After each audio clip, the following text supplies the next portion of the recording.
जय हिंद दोस्तों, ज्ञान जंक्शन में आपका स्वागत है। आज हम पढ़ेंगे विज्ञान और मापन। ठीक है, उसमें अगला जो टॉपिक पढ़ने वाले हैं आधारी राशियों और एसआई मात्रक, यानी कि आधारी राशियां कुल कितने हैं और उसके एसआई मात्रक कितने। तो कुल आधारी राशियां की बात की जाए तो कुल आधारी राशियां जो हैं वो, ठीक है, 9 है, लेकिन उसमें से मूल रूप से अगर बात किया जाए तो उसमें 7 है। 7 आधारी राशियां, 9 में अगर बात करते हैं तो एक जो हो जाते हैं संपूरक, ठीक है, मूल राशि, मूल आधारी राशि, और एक संपूरक हो जाती है, संपूरक। तो अभी हम जो पढ़ेंगे दोनों पढ़ेंगे। 7 आधारी राशियां कौन कौन से हैं और उसकी जरूरत क्या है। आधारी राशि की जरूरत ही क्यों पड़ी, क्योंकि पूरे विश्व में सबका मापदंड एक जैसा हो, इसलिए हम लोगों ने आधारी राशि का विचार मतलब लाया कि सभी जगहों पर एक जैसा ही क्या हो, आधारी राशियां और सबके सब लोग एक जैसे। मान लो चलो, जैसे अब हम लोग कोई चीज में नाप रहे हैं, हम लोग हमारे यहाँ का जो पहले नापने का जो तौर तरीका था, भारत की जो तौर तरीका थी, तो हम लोग किलो ना बोल के शेर बोलते थे, शेर, सवा शेर, पाव, डेढ़ पाव, मतलब जबकि यही चीज को अगर हमें जाके अमेरिका में मापना हो, ब्रिटेन में मापना हो, या कहीं और भी मापना हो किसी देश में, तो उधर कुछ और मापते थे। तो इसका मेजरमेंट जो करना था वो अजीब ढंग का हो जाता था, मिल नहीं पाता था। तो इसलिए सभी देशों के वैज्ञानिकों ने मिलकर एक ऐसा मापदंड तैयार किया कि पूरे विश्व में वो लागू किया जा सके और पूरे विश्व उसको माने और उसी के आधार पर चले। तो उसी में से 7 आधारी राशियों को हम लोग मान्यता प्राप्त दिया गया है, जिसमें पहला अगर बात करते हैं तो पहला होता है लंबाई। लंबाई लंबाई का ऐसा ही अगर मात्रक बात करें तो लंबाई का ऐसा ही मात्रक मीटर होता है, इसको हम लोग एम से डिनोट करते हैं। ठीक, उसके बाद में होता है लंबाई के बाद द्रव्यमान। द्रव्यमान द्रव्यमान की बात की जाए तो ये होता है किलोग्राम। किलोग्राम किलोग्राम में अगर बात करते हैं तो इसको केजी में, संकेत के रूप में केजी में लिखते हैं। ठीक है, उसके बाद में तीसरे नंबर पे आते हैं। तो तीसरे नंबर पर अगर बात करते हैं हम लोग तो आ जाएगा समय, और समय का जो ऐसा मात्रक होता है उसको तो हम लोग सेकेंड बोलते हैं। सेकेंड का जो सम्मेल होता है वो एस होता है। उसके बाद में 4 नंबर पे आ जाए तो 4 नंबर पे अगर हम बात करते हैं तो विद्युत धारा हो गई। विद्युत विद्युत धारा विद्युत धारा का ऐसा ही मात्रक जो होता है एम्पियर होता है, एम्पियर, और इसको हम लोग ए से डिनोट करते हैं। 5 नंबर पे अगर बात करते हैं तो ताप हो गया, इसको तापमान भी कहते हैं, टेम्परेचर। ये टेम्परेचर यानी तापमान, इसका अगर बात करें तो केल्विन होता है, केल्विन केल्विन केल्विन होता है, इसका सिंबल CAL होता है। उसके बाद में अगर बात करें 6 नंबर पे तो 6 नंबर पे अगर बात करें तो ज्योति तीव्रता।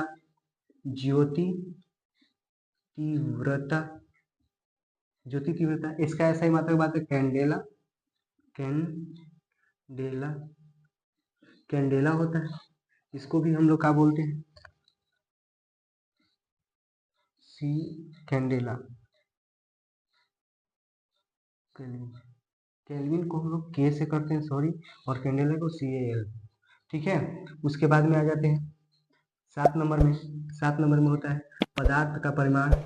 पदार्थ का परिमाण, ये पदार्थ का परिमाण जो था इसको बोलते हैं मोल। ठीक है, और ये मोल को मोल। ठीक है, यानी कि इस तरह से अगर हम बात करते हैं तो ये क्या हो गई, आधारी राशियां। ये आधारी राशियां 7 आधारी राशियां हैं।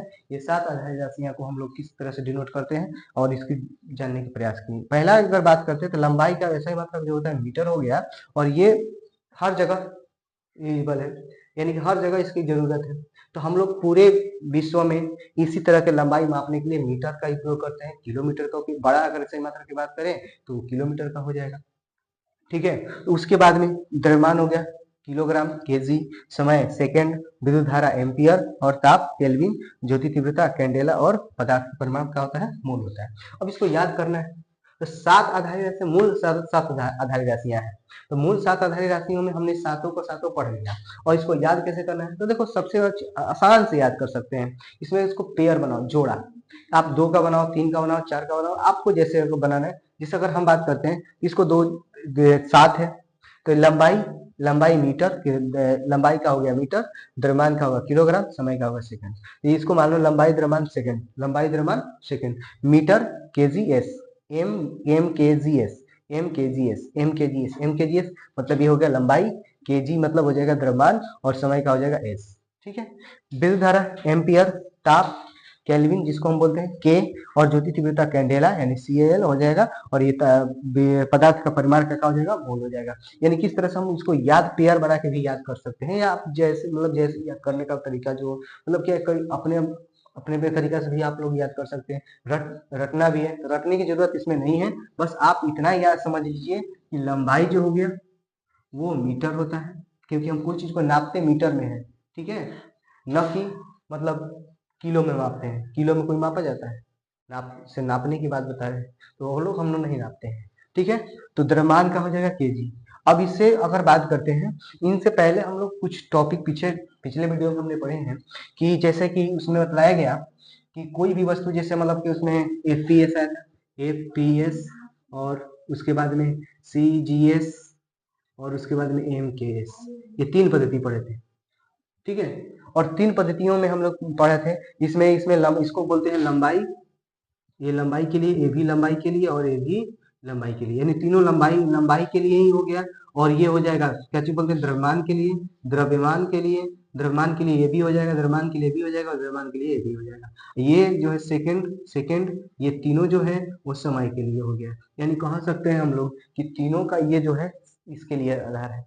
अब इसके बाद हम आते हैं कि संपूरक राशियां कितनी है, तो ये 2 ही राशियां हैं जिसका अगर हम बात करते हैं, तो यहाँ लिख देते हैं संपूरक राशियां। ठीक है, तो संपूरक राशियां की अगर बात किया जाए, तो पहला होता है ये, पहला संपूरक में पहला राशि अगर बात करें, तो पहला 1 मिनट, संपूरक राशियां, दूसरा एक होता है समतल कोण, दूसरा होता है घन कोण। इसका ऐसा ही मात्रक अगर बात करते हैं, इसको बोलते हैं रेडियन। ठीक है, इसको RAD हो जाता है, और अस्टेरेडियन इसको बोलते हैं अस्टेरेडियन, इसका हो जाता है ST।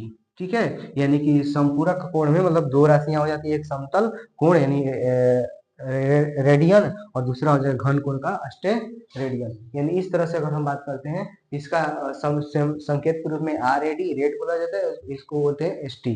ठीक है, यानी इस तरह से हम लोग इसका ये संपूरक कोण की राशि की बात कर लिए। अब इसके अगले टॉपिक में हम बात करते हैं कि जैसे बात किया जाए कि इनके कुछ उपसर्ग होते हैं। जैसे सबके लिए सहायता करने के लिए कुछ होते हैं, हर किसी को सपोर्ट न करने के लिए कोई ना कोई होता है। जैसे हमारा सपोर्ट करने के लिए आप लोग हैं, तो उसी तरह से मतलब इसके सपोर्ट करने के लिए मतलब कुछ राशियां हैं जिसको बोलते हैं उपसर्ग। तो उपसर्ग की चर्चा अगर हम बात करते हैं, तो आते हैं उपसर्ग में। उपसर्ग क्या है, और उपसर्ग को जरूरत क्यों पड़ी? तो जरूरत इसीलिए पड़ा कि क्योंकि अगर उसके सहायता के बिना ये क्या है, अधूरे हैं। उसके सहायता के बिना ये अधूरे हैं, इसलिए उनकी जरूरत जरूरी है। तो उनकी जरूरत जरूरी है, तो आते हैं उसको भी देख लेते हैं हम लोग।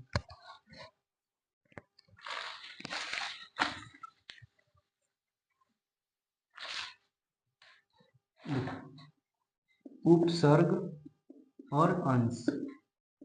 ठीक है, उपसर्ग और अंश। उपसर्ग जैसे इसमें अगर बात करते हैं, मिली माइक्रो, नैनो, पिको,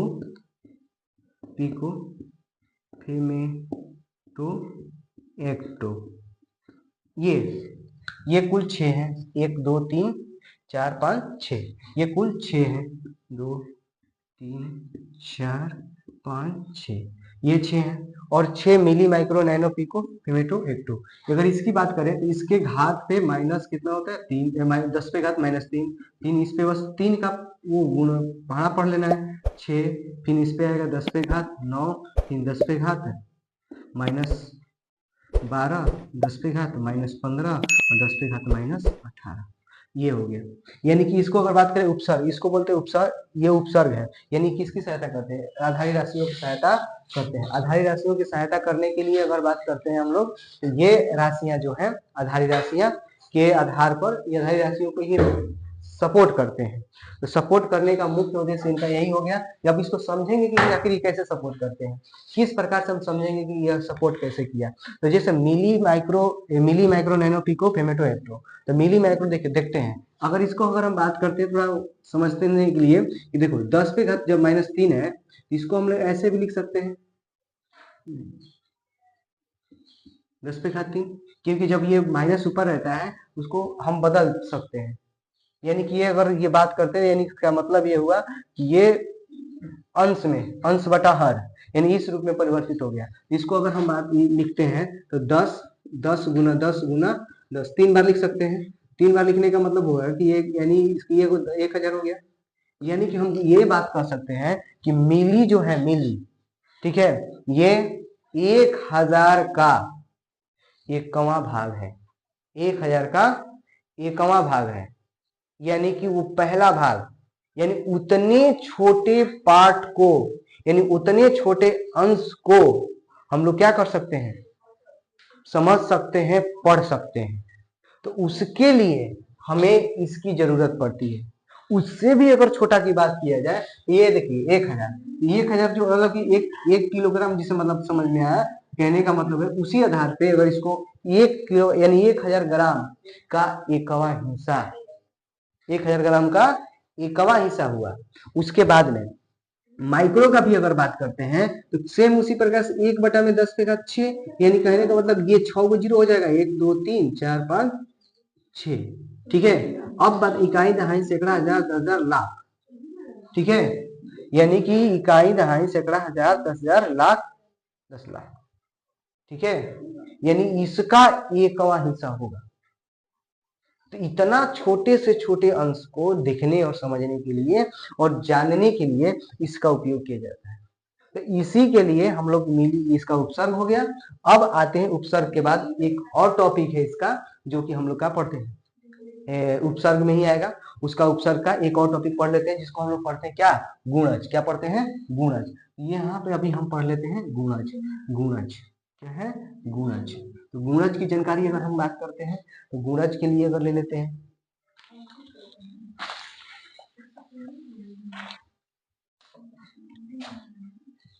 गुणज देखो, इसमें अगर गुणज की बात है, kilo, mega, giga, tera, peta, hexa, यही होते हैं। इसमें भी 6 ही होते हैं, 2 4 6।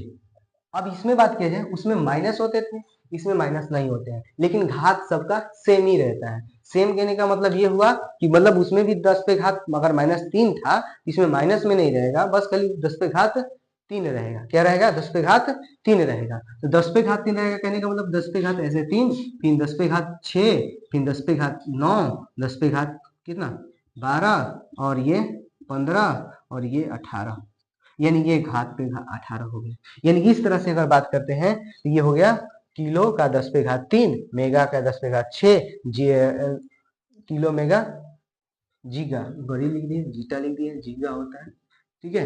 ये किलो मेगा जीगा, जेगा 10 पे घात -9, टेरा 10 पे घात 12, पेटा 10 पे घात 15, हेक्सा 10 पे घात 18, यानी कि ये भाग हो गए। अब इसके क्वेश्चन क्या है, मतलब क्या है समझ सकते हैं हम लोग। अगर सामान्य रूप से बात करें, सामान्य नागरिक जो है इस हम लोग जो यूज करते हैं हमेशा, ठीक है, वो यही यूज करते हैं किलोग्राम।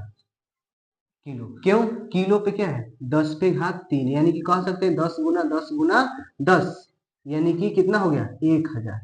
1000 जो है वो कितने ग्राम? 1000 ग्राम जो हो गया, क्या हो गया? 1 किलो के बराबर हो गया।